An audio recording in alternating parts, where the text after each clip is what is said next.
Bonjour, bonjour et bienvenue dans cette nouvelle vidéo où je pars en week-end avec une personne que je n'ai jamais rencontrée. Donc ma mission là, je suis presque arrivée, il me reste à peu près 25 minutes de route il me semble, mais il faut que je récupère du bois pour le feu. Donc nous allons récupérer du bois pour le feu. J'ai cru voir qu'il y avait un signe sur le bord de la route, mais ça m'a l'air énorme ça, non? Ah, ben, je pense que ça suffira, non?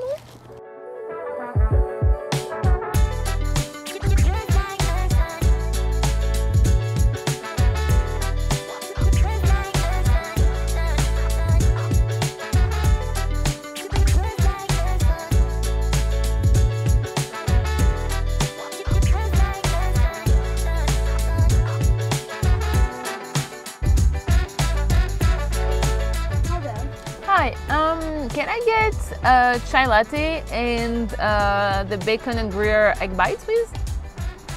What size? For the chai latte, grande. Okay, anything else? No, I'm good. Okay, Thank you.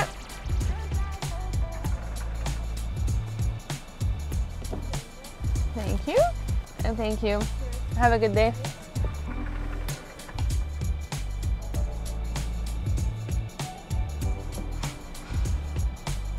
On a sécurisé le Starbucks, ça sent super bon. On reprend la route.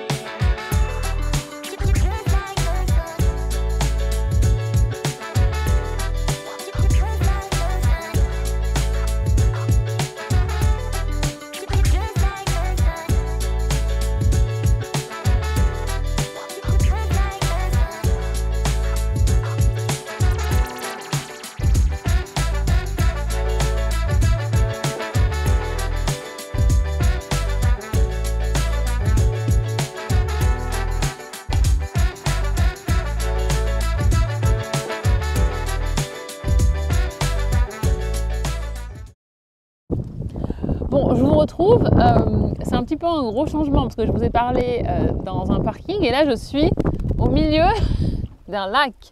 Salut! Elle peut pas vous dire bonjour, elle vous dira bonjour plus tard parce que là elle est en train de pagayer, on est en train de faire des photos. Je suis au milieu d'un lac, c'est une première de commencer un vlog comme ça, c'est peut-être le vlog le plus canadien que je vais vous faire. On vous fait des présentations, tout ça, tout correctement. Quand on est sur la terre ferme, on va continuer notre petite balade. On vous emmène avec nous, franchement, c'est magnifique. À tout à l'heure.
Bon, ça y est, on est descendu de notre canoë.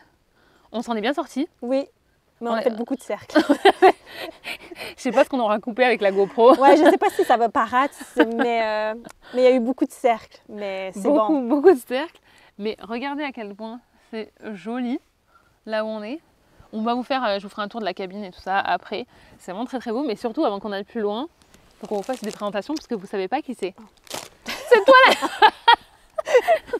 On fera ça. Ok. La vraie présentation, parce que je pense qu'il y en a qui te suivent sur Instagram, mais qui n'ont sûrement pas vu ta tête en fait. C'est vrai parce qu'avec mes photos, je ne montre pas souvent le visage. Voilà, donc on voit pas souvent son visage, mais c'est Marie.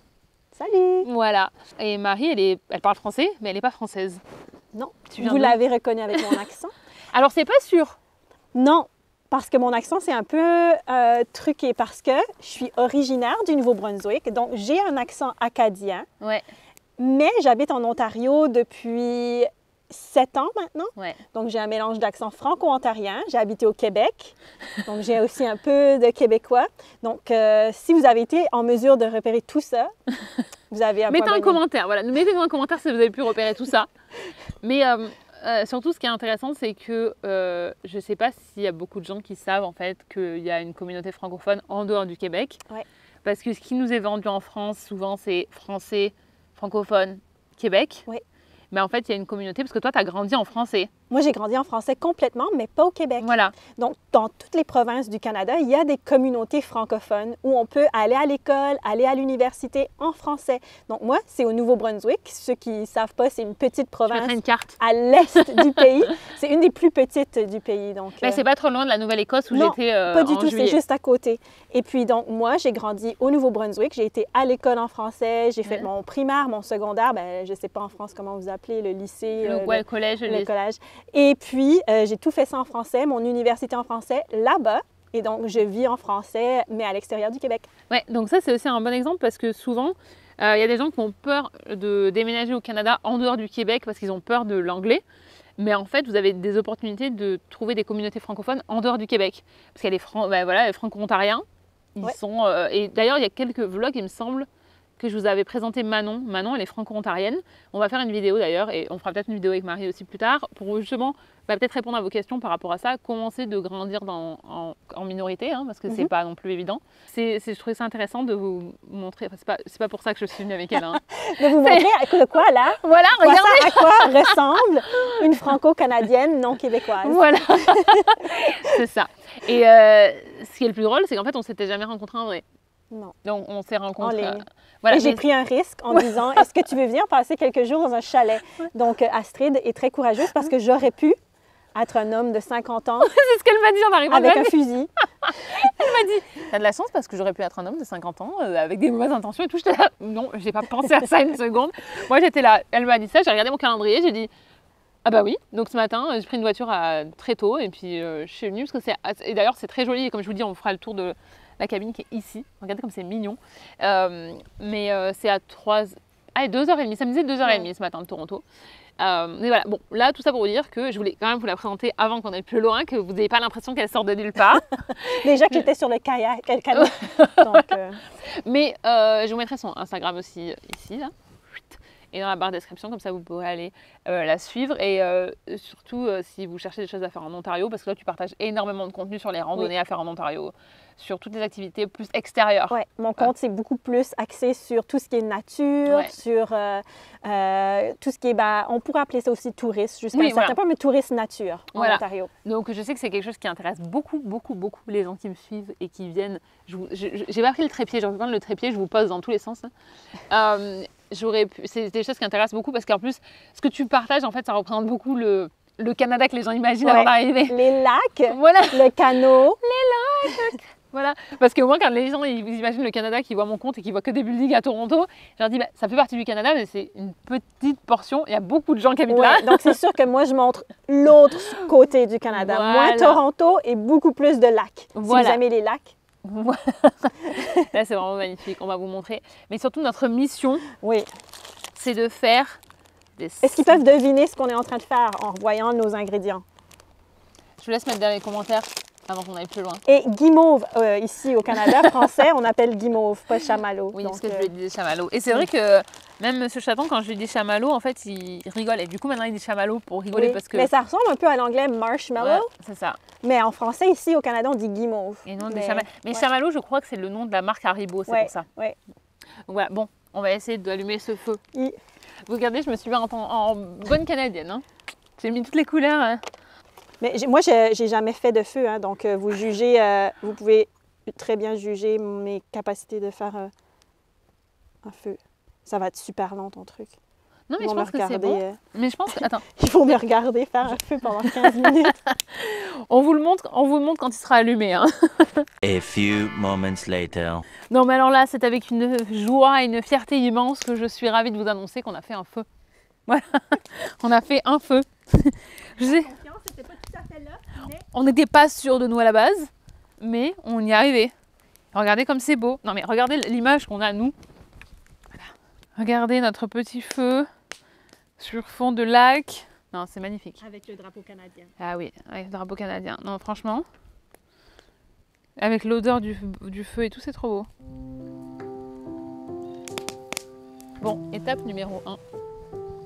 J'ai pas vraiment l'air d'une fille de la campagne là, avec ma posture, ma veste, ça. Étape numéro 1, mettre le chamallow ou la guimauve sur le pic. Étape numéro 2, faire fondre. Tu le mets vraiment près du feu? Okay. Il y a plusieurs techniques. Soit tu peux faire une rotation, ouais. Ou tu le mets directement dans le feu puis tu attends que ça brûle. Mais moi, j'aime pas les miens trop brûlés. Ouais, moi je veux pas qu'il soit trop cramé non plus. Il faut rouler, un peu tourner. Voilà, je crois qu'il est fondu. Là, je sais pas si vous allez voir, mais il est fondu et pas trop cramé. Maintenant, j'ai 2 petits bouts comme ça de biscuits. Je mets le chocolat. Je mets... Non mais je suis pas... Ah, il est tout croustillant le mien. Il est craquant le mien. Hop. Tada. Hop. Hop, c'est un truc de français aussi. Hein. Hop. Hop. Voilà. Ça sera ma miniature. Ma miniature, je vais la faire ici, c'est trop beau.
Bonjour et bienvenue dans cette nouvelle journée. On a changé de décor. On est à Kingston. Donc on va vous faire un petit tour. Marie tout à l'heure elle vous dira aussi ce que c'est de vivre à Kingston, comment ça se passe. Parce que je sais qu'il y en a plusieurs d'entre vous qui considèrent Kingston comme ville pour venir habiter. Et c'est à 2h30 de Toronto à peu près. Oh, ils ont un Balzac Coffee aussi. J'adore, c'est toujours trop joli dedans. Donc on va vous faire un petit tour. Mais d'abord, on va aller manger.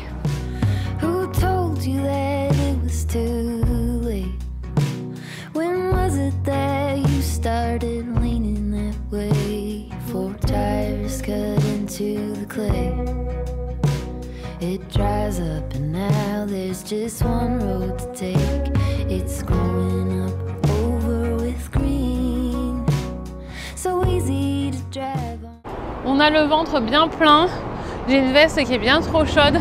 En fait, c'était couvert ce matin. Donc j'ai gardé ma veste parce qu'on a laissé ma voiture de location. C'était difficile de prévoir qu'il allait faire soleil comme ça aujourd'hui. C'était impossible franchement et en fait il fait super bon. J'ai hésité à me mettre en short ce matin. Oui, bah t'aurais dû. Voilà. Je pense que je vais peut-être me changer pour après conduire jusqu'à Toronto parce que j'ai 3 heures de route. Ouais. Mais on a bien mangé, c'était bien bon. C'était, on va de quel côté? Ici. C'était bien bon. Je vous mettrai l'adresse. Et là, elle m'a dit qu'elle avait des secrets de Kingston à me montrer. Alors, ouais, je sais pas comment. Ils vont plus être tellement secrets. Ben, c'est un secret entre vous et nous. C'est juste eux. Ah ouais, c'est juste. Personne n'entend.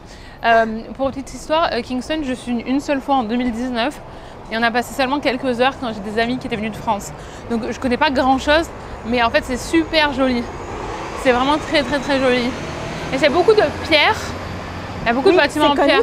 C'est connu comme la Limestone City parce qu'il y a un style de pierre qui est vraiment typique de Kingston. Tout est fait dans ce style de pierre. Donc c'est ici que je vais t'apporter. C'est les petits passages secrets. Des petits passages. Il y a un piano. Oui, mais tu joues parce que moi je sais pas jouer. Non, moi non plus. Apparemment on n'est pas les seuls à savoir jouer.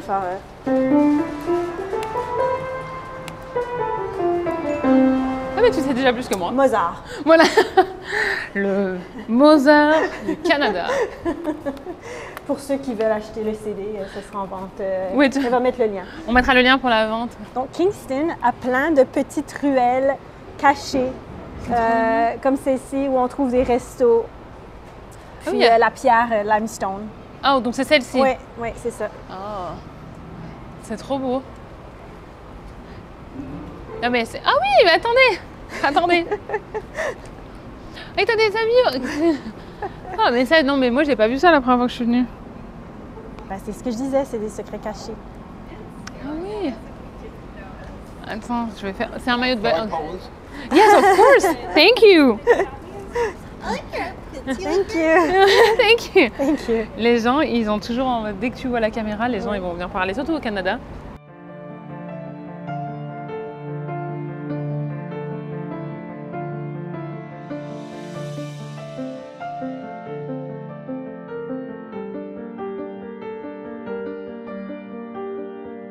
Lyon, tu as plein de petites rues aussi comme ça, enfin, plusieurs. C'est les traboules de Lyon, si tu retournes. Ah, ici, c'est, je sais pas comment ils les appellent, les Muses peut-être? Je sais mais pas. Est-ce que tu sais pourquoi? Enfin, parce qu'à Lyon, je crois, si je dis pas de bêtises, et les Lyonnais mettaient un commentaire si je dis une bêtise, mais c'était pendant la guerre ou des choses comme ça pour pouvoir s'échapper. Non, c'était pas ici. Mais du coup, c'était pas la même chose ici. Mais je pense que c'était pour les chevaux en fait. Ah, mais toi qui adores les... Kingston, en fait, petit fait divers sur Kingston, Kingston a été pendant une très courte période la capitale du Canada. Quand ils hésitaient entre Montréal, Toronto, Kingston et il y avait une autre ville aussi dont je me souviens plus le nom, ils alternaient à chaque année ou à chaque 2 ans la capitale. Donc pendant une très courte période, avant Ottawa, Kingston est devenue la capitale du Canada. Et donc c'est une ville qui était où il y avait beaucoup de choses qui se passaient. Et donc il y avait beaucoup de gens qui avaient de l'argent et qui auraient eu des chevaux, puis on aurait pu se stationner ou passer dans les... Ah mais ça nous a fait revenir là en fait. Oui. Oh. Toi qui aimes beaucoup l'histoire, tu devrais regarder les traboules de Lyon. Okay. C'est très... En fait, tu passes dans des... Tu as des cours intérieures, alors t'en as qui traversent, donc tu vas passer d'une rue à l'autre. Oui. T'en as où c'est juste une cour et tu vas devoir partir au même endroit. Mais il y en a beaucoup qui sont fermés.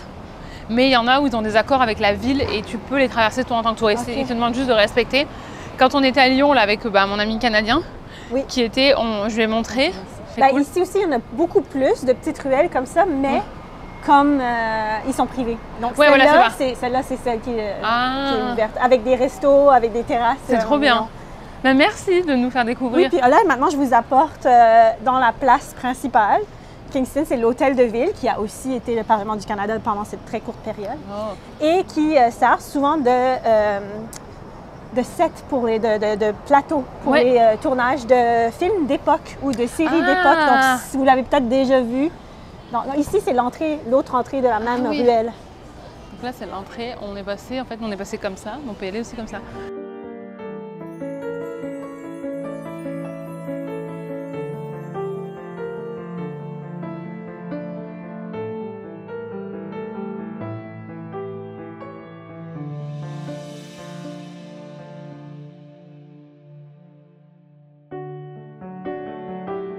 Et maintenant, elle m'emmène tester une glace gelato. Parce Gelato. En français canadien, ou en tout cas dans ton français à toi, Crème glacée. crème glacée, ok. Mais la gelato, c'est pas tout à fait de la crème glacée. Oui, mais c'est vrai. Nous, on dit pas glace, on dit crème glacée. Mais ça vient un peu de l'anglais ice cream, j'imagine. Oui, bah oui. Donc, Oui, enfin, il y a un des deux qui l'a piqué à l'autre. Quoi, qui ouais, l'a c'est ça, traduit. je pourrais pas dire c'est qui. Mais, on va dire que c'est les Anglos qui nous ont piqué. Exactement. Cette pizzeria-là est Mais recommandée. très populaire. Là, à ce moment-ci de la journée, c'est le bon moment de venir. Parce que c'est presque 3 Mais heures aussi. sinon, c'est difficile d'avoir une réservation. Il y a énormément de choix. Oui. C'est difficile de choisir. Ouais, j'ai aucune idée de ce que je pense que je vais prendre cookie dough. Oui, moi J'adore aussi, cookie dough. mais j'aime aussi les fruits. Mais tu peux faire cookie dough et un fruit. Hein. Ouais, je pourrais. Les fruits sont toujours très bons. J'aime particulièrement les framboises. J'aime beaucoup la framboise aussi. Délicieux. Moi, faire un choix, c'est toujours le truc le plus compliqué. Ben, la bonne chose, c'est que tu peux prendre plus qu'une saveur. Oui.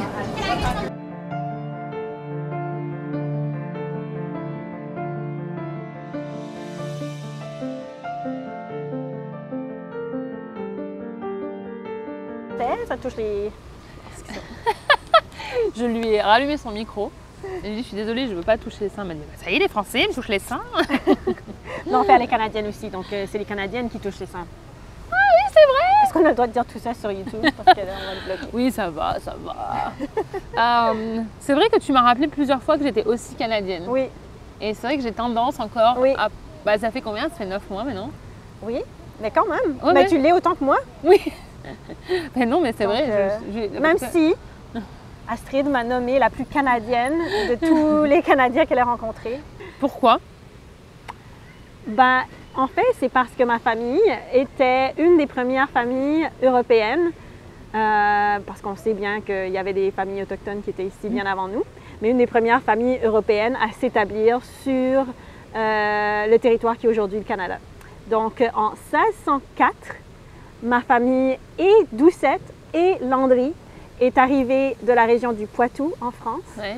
pour s'installer dans la première, le premier établissement permanent de la Nouvelle-France, qui était Port-Royal. Donc, le Québec, c'est quelques années plus tard, la ville de Québec, quelques années plus tard, mais Port-Royal, c'était vraiment la première à s'établir. Et donc, ma famille était l'une des premières familles européennes avant les Britanniques à venir s'installer ici.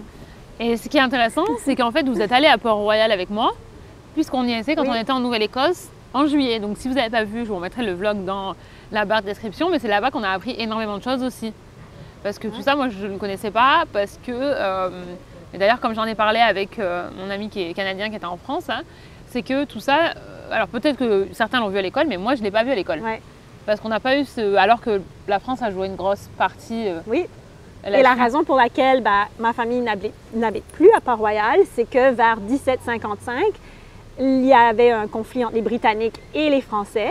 Les Acadiens ont essayé de rester neutres, mais ont refusé de prêter serment d'allégeance à la couronne britannique. Et à cause de ça, les Britanniques ont décidé de les déporter, prendre leurs terres, les placer les familles sur les bateaux, séparer les familles, puis les envoyer en Nouvelle-Angleterre. Donc moi, d'un côté, il y a une famille qui s'est retrouvée au Massachusetts, qui a remarché pour revenir jusqu'en Acadie. Puis mon autre famille s'est cachée dans les bois et puis a été aidée par les Mi'kmaq Oui, donc ça, c'est les de se cacher. Ouais, le peuple autochtone qui habitait dans la région. C'est incroyable. Il y a plein de choses à apprendre. Non, mais il y a plein de choses à apprendre et c'est une chance incroyable aussi pour moi de pouvoir discuter avec toi qui a grandi, alors pas ici, Non. tu as grandi au Nouveau-Brunswick, mais qui du coup apporte une perspective différente parce que c'est vrai qu'en tant que Français, quand on arrive ici, on n'a pas, je l'ai déjà dit, mais c'est difficile de connaître des locaux, connaître des Canadiens et tout ça, toute l'histoire. Alors on peut se renseigner nous-mêmes, mais d'avoir des gens vraiment où c'est la famille qui a vécu ça. On a eu plein de conversations hyper intéressantes et où moi j'apprends aussi plein de choses et je suis contente qu'elle soit assez à l'aise pour en parler face à la caméra pour que je puisse aussi partager avec vous.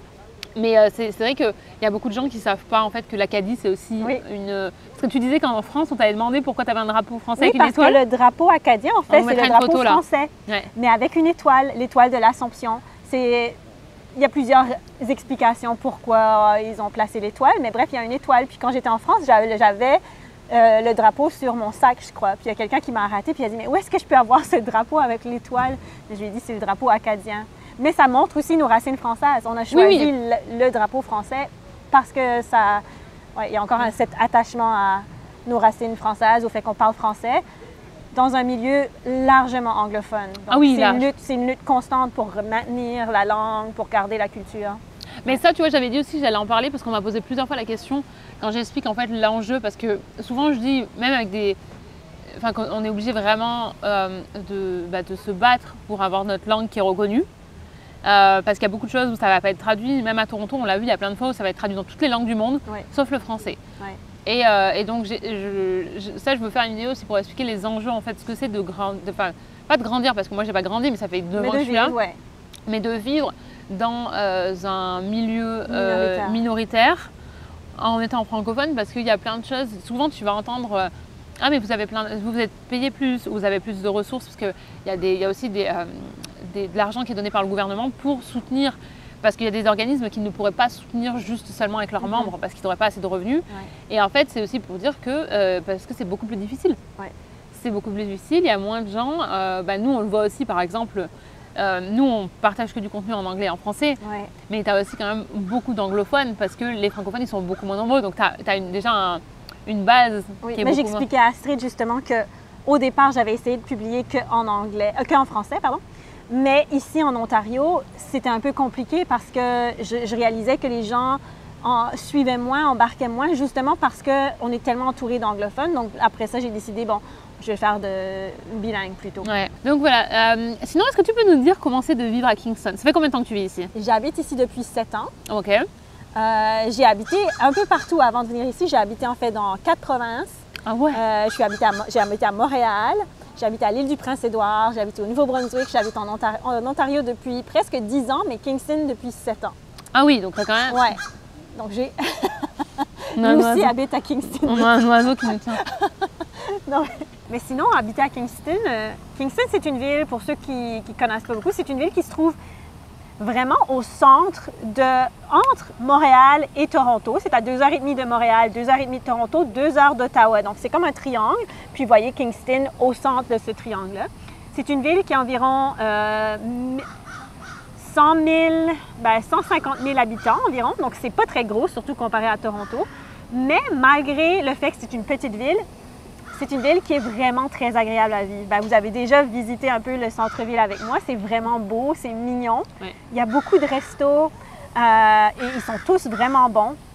Il y a beaucoup de cultures différentes qui est ici. Oui, j'ai vu qu'il y avait beaucoup de restaurants de cultures Oui, différentes. Ouais. effectivement. Donc, beaucoup de restaurants cambodgiens, vietnamiens, mexicains. On a vraiment beaucoup de Oui, diversité. à ce niveau-là, c'est le même choix qu'on peut avoir à Toronto. En fait. Exactement. La vie ici est vraiment agréable. C'est une ville qui est agréable. Il y a beaucoup de verdure, il y a beaucoup d'endroits, de parcs. Ici, on est dans un parc avec le lac Ontario qui est juste derrière nous. Ça, c'est le lac Ontario. Donc, en fait, c'est le même qui est en face de chez moi. Oui, exactement. Ouais. C'est le lac Ontario, c'est le même qu'à Toronto. Il y a des écoles francophones. Ici, il y a deux écoles primaires francophones, 2 écoles secondaires francophones. Astrid pourrait vous expliquer le système scolaire. Il faut que je fasse une vidéo là-dessus parce que j'ai toujours plein de questions. Parce qu'il y a différentes options, mais en fait, c'est possible. Parce que souvent, la crainte des gens, en fait, quand ils choisissent une province en Ontario, au Canada, c'est de se dire mes enfants ne vont pas parler, surtout pour les francophones qui déménagent, si je vais dans une province anglophone, mes enfants ne vont pas parler français. Et en fait, tu peux suivre. Oui, tu peux, parce qu'en fait, c'est protégé par la loi au Canada d'avoir l'offre d'aller à l'école en français, peu importe où on se trouve. Ouais. Donc, à Kingston, il y a 4 écoles francophones. Ah oui, quand même? Oui, mais il y en a plusieurs qui sont devenus un peu des centres. Donc, Oui, ils mais se t'as trouvent quand même l'école primaire et secondaire dans le même édifice. Puis Kingston, c'est une ville militaire. Il y a une très grosse base militaire ici à Kingston. C'est pas rare de voir des gens en uniforme se promener. Mais c'est une ville où moi, j'aime beaucoup vivre ici. Oui, mais c'est très joli. Puis c'est animé parce que là, on est vendredi après-midi et on a vu énormément de gens. Il ne peut pas me donner son trépied, lui. Il y a un monsieur qui passe avec un appareil photo dans un trépied. Monsieur, je pourrais vous en prendre un trépied. C'est qu'il y a énormément de monde. Les terrasses, il y avait du monde, il fait très beau. Et il y a des gens voilà, dehors, il y a des gens sur les bancs, il y a des gens dans les parcs. Oui, c'est vraiment vivant. C'était vraiment très vivant. Moi, j'étais venue seulement une fois et on était vraiment venus ici. On avait fait une photo.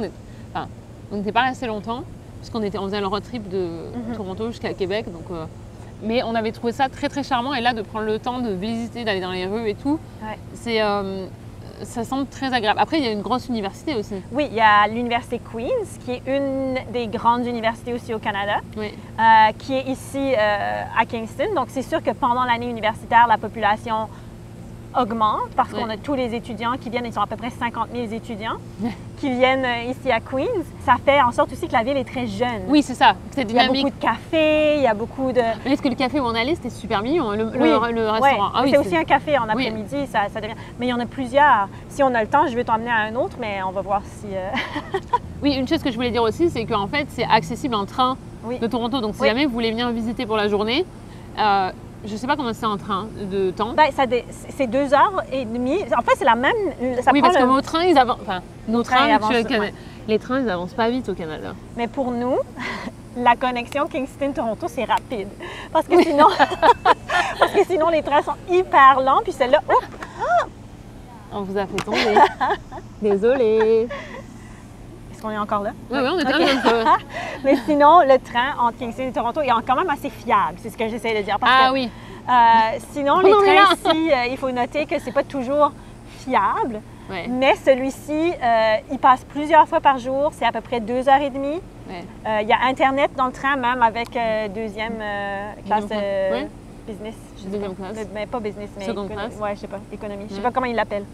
Mais il y a plusieurs départs par jour. Puis c'est le train qui fait finalement Toronto-Montréal ou Toronto-Ottawa. Il s'arrête à Kingston. Ah, OK. Parce que c'est vrai que Toronto-Montréal, mais je l'avais dit dans une de mes vidéos, parce que j'ai fait une vidéo où tout ce que j'aime à propos du Canada et ce que j'aime moins. Et c'est vrai que pour se déplacer au Canada, c'est quand même plus compliqué. Ouais. Donc là, que 2h30, si vous prenez le train à 7h le matin et vous reprenez à 7h le soir, c'est bon en fait. Il y a beaucoup d'options, c'est ça qui est bien. Il y a beaucoup d'options pour venir ici. Donc, c'est assez facile de venir ici. Puis, une fois que vous êtes à Kingston, bon, la gare est un peu loin, il faut prendre un Uber ou un taxi. Mais une fois que vous êtes au centre-ville, c'est facile de se promener.